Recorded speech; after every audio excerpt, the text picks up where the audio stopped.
প্রত্যেক মাসের একটা সম্মানী ভাতা, সেটা আল্লাহর মেহেরবানি এই আসনের একটা কওমি মাদ্রাসার জন্য পুরো 5 বছরের জন্য আমি ওয়াকফ করে দিয়েছি। আলহামদুলিল্লাহ। আমি কথা দিয়েছিলাম নির্বাচিত হলে সরকারি সুযোগ সুবিধা নিব না, যতটুকু না নিয়ে পারি চেষ্টা করব। আলহামদুলিল্লাহ, সরকারের সকল সুযোগ সুবিধা আমি নিচ্ছি না, কারণ এর আগে তো আল্লাহ আমারে বাঁচায় রাখছেন। তো এখন এমন কি হলো যে সরকারের সুবিধা না নিলে আমি বাঁচতে পারবো না? আমার একে একে সরকার থেকে যতগুলো পেমেন্ট সংসদ সদস্য পাওয়ার কথা আমি লিখিত জানাই দিছি, এইটা নিব না, ওইটা নিব না, ওইটা নিব না। শুধু একটা নিতে বাধ্য, সেটা হচ্ছে আমার রিমুনারেশন, প্রত্যেক মাসের একটা সম্মানী ভাতা, সেটা আল্লাহর মেহেরবানি এই আসনের একটা কওমি মাদ্রাসার জন্য পুরো 5 বছরের জন্য আমি ওয়াকফ করে দিয়েছি। আলহামদুলিল্লাহ।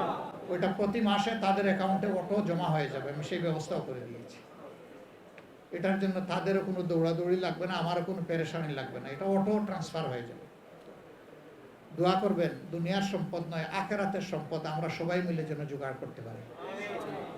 দুনিয়া যেমন তেমন হোক, আখিরাতটা যেন আমাদের সুন্দর হয়, আর আখিরাত সুন্দর হলে দুনিয়াও সুন্দর হবে ইনশাআল্লাহ। আল্লাহ তাআলা আমাদের প্রিয় দেশকে পরিবর্তন করার এবং সেই পরিবর্তনটা মানুষের আকাঙ্ক্ষার পক্ষে পরিবর্তন করার তৌফিক দান করুন।